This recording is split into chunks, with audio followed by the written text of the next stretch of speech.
My name is Jack Collis, and every word of this story is true, although many people probably won't believe it. These days, people need a logical explanation before they believe anything. If you want an explanation like that, perhaps my wife Laura and I just imagined everything that happened to us on that 31st of October 1893. I'll let you, the reader, decide. When I became engaged to Laura, we knew we wouldn't have much money when we married. I used to paint in those days, and Laura wrote. Living in town was expensive, so we started looking for a country cottage, something pretty but with an inside toilet, to live in after we were married. We searched in newspaper advertisements for some time, but all the cottages that we visited with inside toilets looked terrible, and all the pretty ones had no inside toilets. On our wedding day, we were still homeless, but on our honeymoon, we found the perfect place. It was in Brenzett, a little village on a hill in the south, not far from the coast. We'd gone there from the seaside town where we were staying to visit the church. Nearby, we found a pretty cottage with a bathroom, standing all alone about 2 miles from the village. It was a long, low building with flowers round it, all that was left of a big old house which had once stood here. We decided to rent it at once. It was awfully cheap. We spent the rest of our honeymoon buying old furniture from shops in the nearby market town, and new curtains and chair covers from one of the big shops up in London, and the place soon began to feel like home. It was easy to work there. I never got tired of painting the countryside and the wonderful sky I could see through the open window. And Laura sat at the table and wrote about all of it, and about me. We found a tall old woman from the village to cook and clean for us. She was tidy, skilled at cooking, and understood everything about gardens. She also told us the old names of the places nearby, and tales of robbers who'd once lived there, and of ghosts who sometimes met people in the neighbourhood when it was late at night. She was the perfect servant for us. Laura hated cooking and cleaning, and I loved listening to old stories. So we left Mrs. Dorman to manage the cottage, and used her old tales in stories with pictures that we sent to magazines, which helped to bring in some money.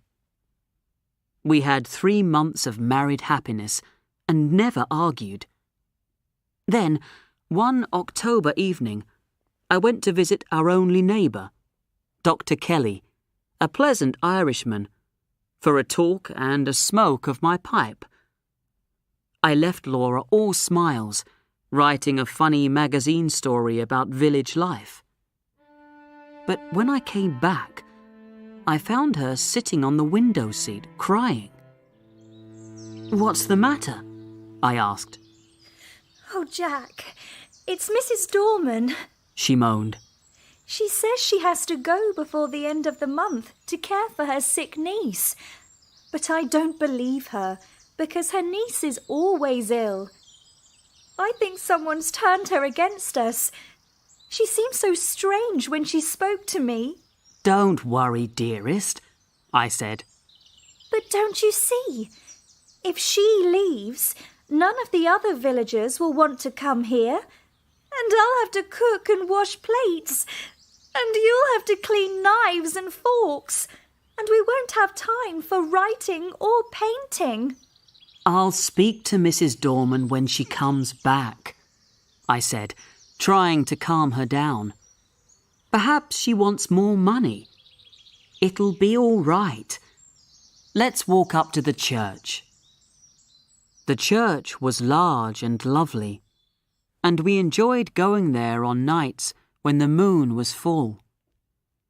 The path to it went through a wood, past 2 fields, and round the churchyard wall.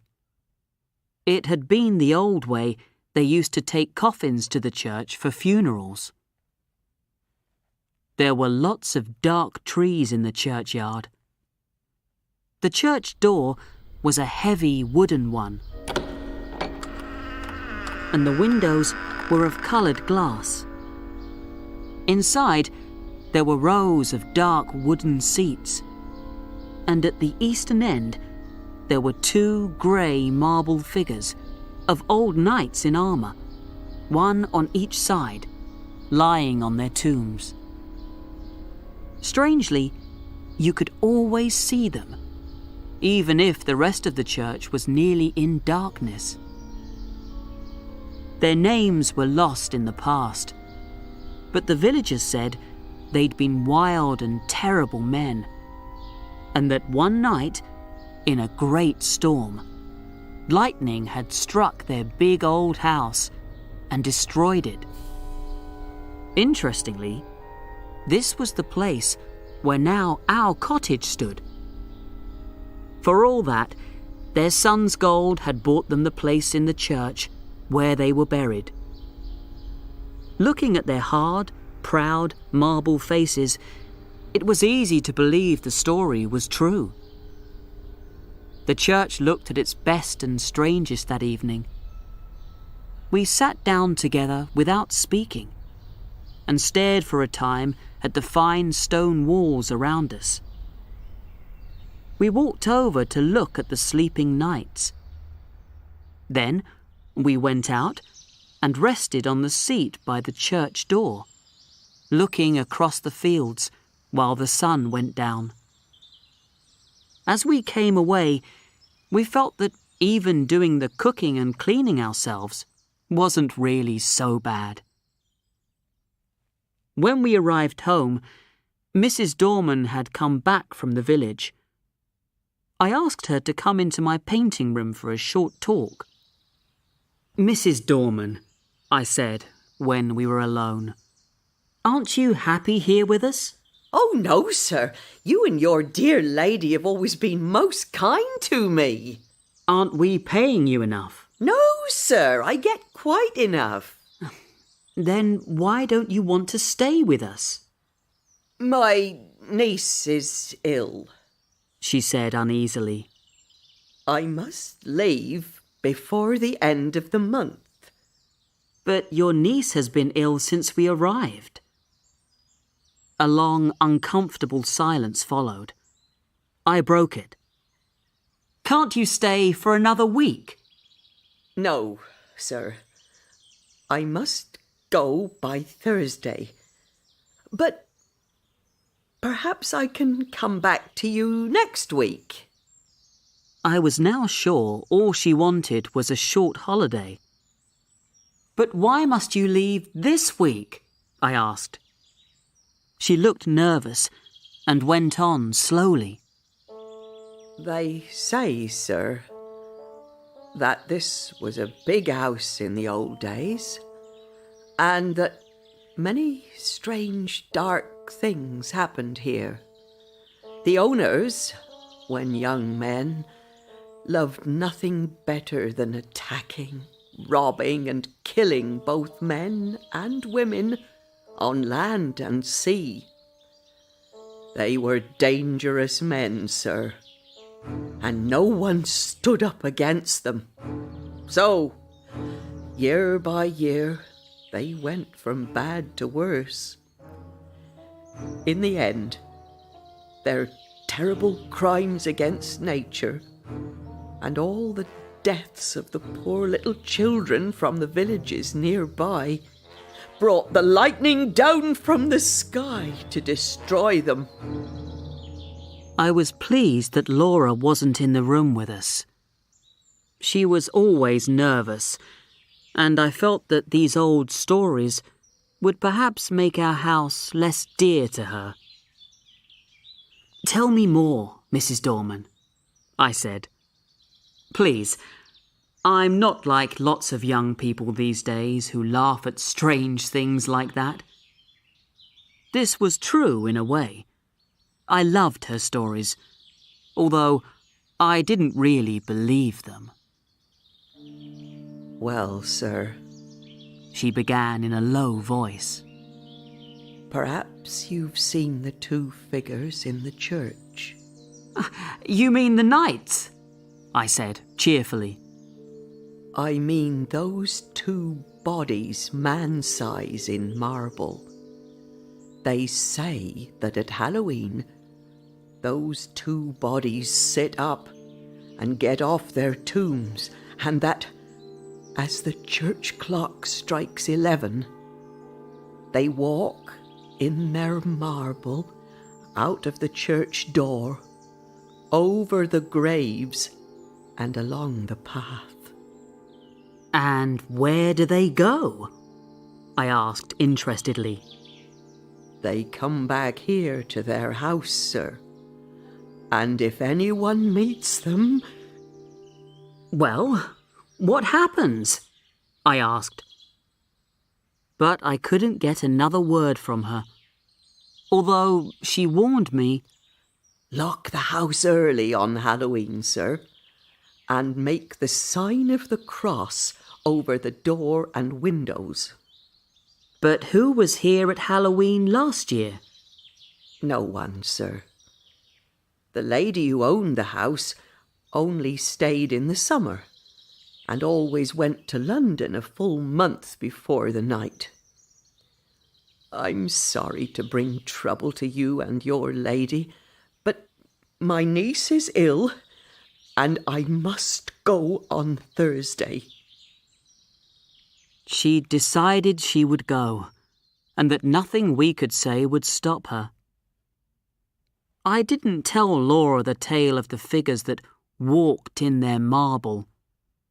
I didn't want to upset her. This was, I felt, different from Mrs. Dorman's other stories, and I didn't want to talk about it until the day was past. I was painting a picture of Laura in front of the window all that week, and while I worked on it, I couldn't stop thinking about the tale of the two knights. On Thursday, Mrs. Dorman left, saying to Laura as she went, Don't go out too much, madam, and if there's anything I can do for you next week, I'll be happy to help. From that, I understood she wished to come back after Halloween, though to the end she continued with the story of her sick niece. Thursday went well.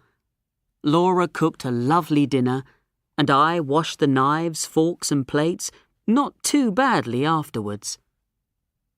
Soon, Friday came, and it's what happened then that this story is really about. Part 2. Everything that happened on that day is burned into my memory, and I'll tell the story as clearly as I can. I got up early, I remember, and had just managed to light the kitchen fire when my lovely wife came running downstairs, as bright as that clear October morning. We enjoyed making breakfast together and washing the plates and knives afterwards. We cleaned and tidied all morning, and then had cold meat and coffee for lunch. Laura seemed, if possible, even sweeter than usual, and the walk that we took together that afternoon was the happiest time of my life.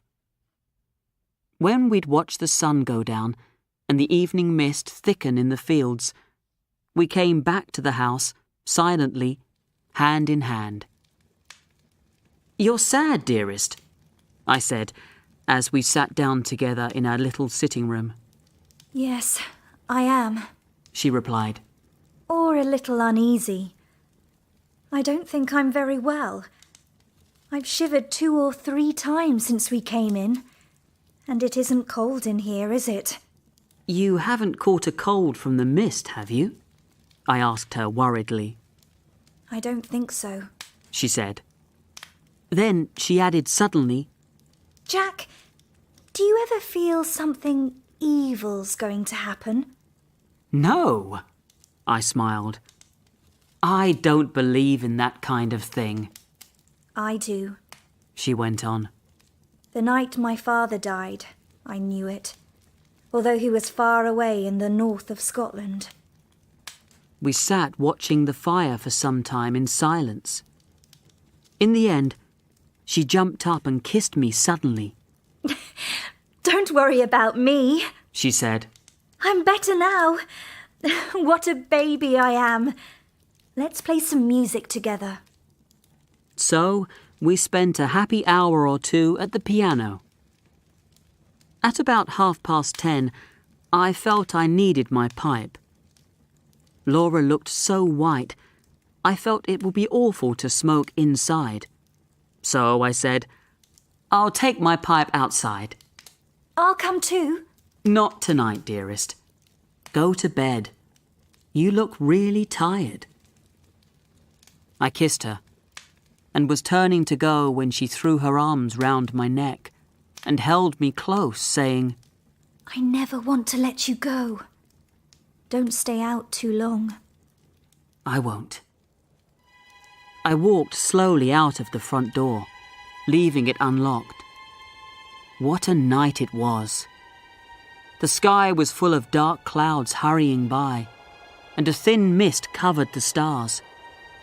The moon swam high up, sometimes disappearing behind the fast-moving cloud river, and sometimes shining down on the trees, which waved slowly and noiselessly below. There was a strange grey light that night, which shone over all the earth. I walked up and down. Everything was silent. The wind was so high in the sky, even the dead leaves on the path were still and quiet. Across the fields, I could see the church tower, standing black against the sky. I heard the church bell striking. It was 11 o'clock already. I turned to go into the cottage, but the night held me. I couldn't go back into our warm rooms just yet. I decided to walk over to the church. I felt in a strange way I should offer up my thanks there for my faithful, loving wife. I imagined then our long, sweet life together. As I walked slowly along the edge of the wood, a sound from among the trees broke the stillness of the night. I could clearly hear footsteps that echoed mine.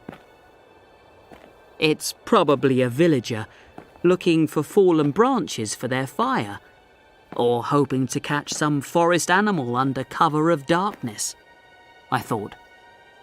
But he really should learn to step more lightly.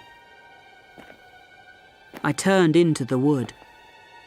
Now the footsteps seemed to come from the path behind me.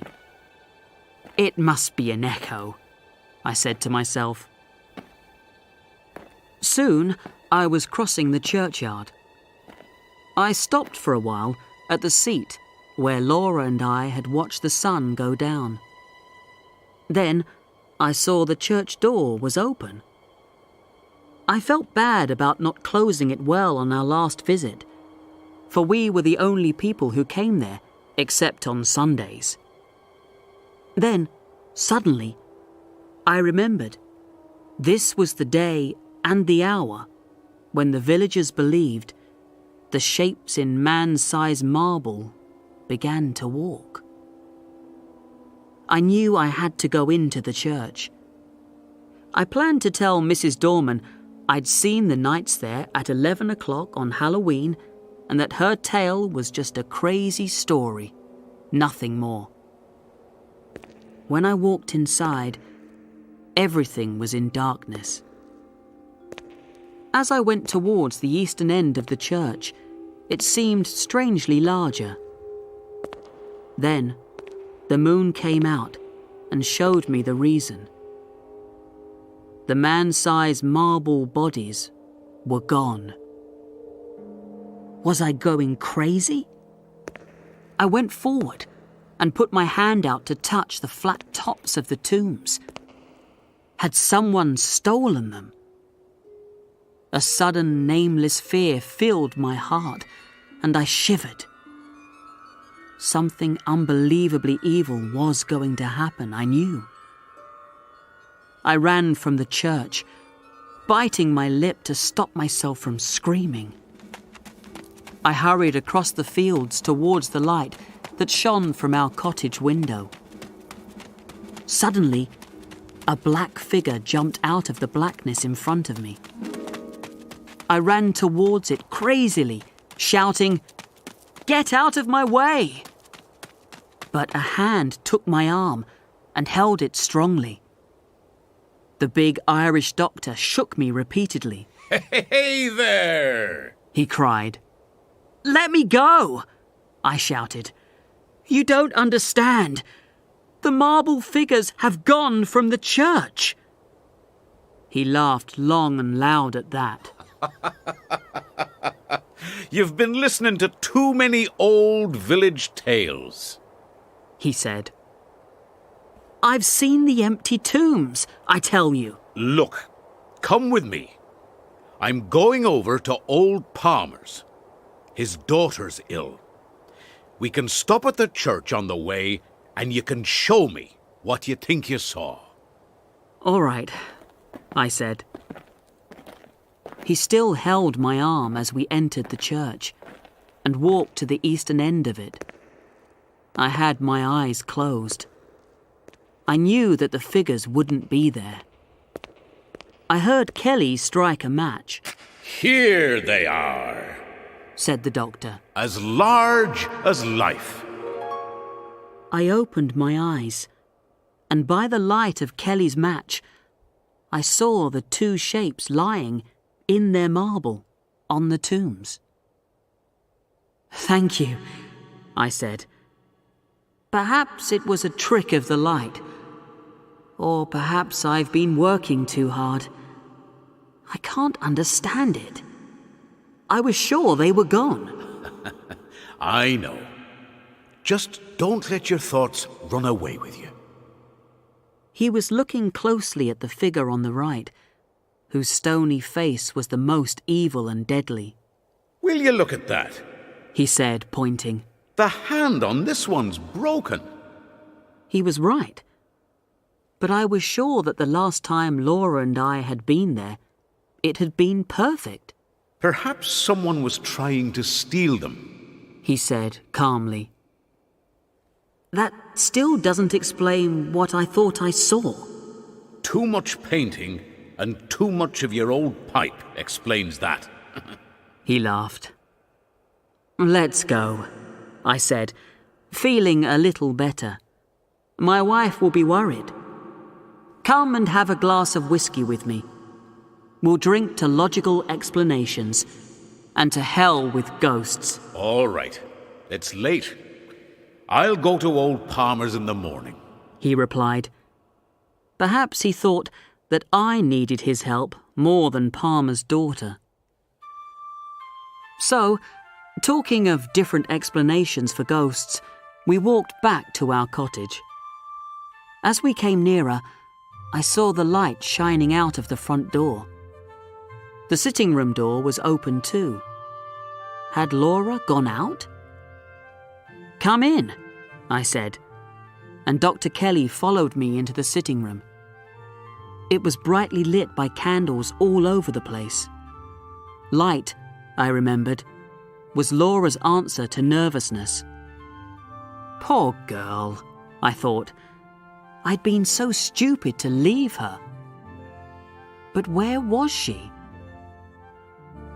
Then I turned to the open window and saw her. Had she gone there to watch for me? And what had come into the room behind her? To what had she turned with her face full of horror? My poor wife. Had she thought it was my footsteps she'd heard as she turned to meet... what? She'd fallen back across a table by the window, and her body lay half on it and half on the window seat. Her head was thrown back. Her long, untied hair was touching the carpet. Her lips were pulled back from her teeth, and her eyes were wide open in fear. They saw nothing now. What had they seen last? The doctor moved towards her, but I pushed him to one side and ran to her, crying, "It's all right, Laura. You're safe now." Her soft body fell against mine. I held her and kissed her, calling her dear name again and again. "Laura, Laura, Laura!" But I think I knew already Laura! that she was dead. Laura! Laura! Both her hands were closed. In one of them, she held something very strongly.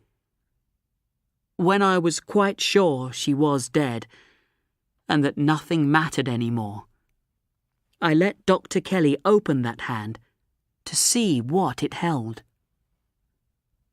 It was a grey, marble finger.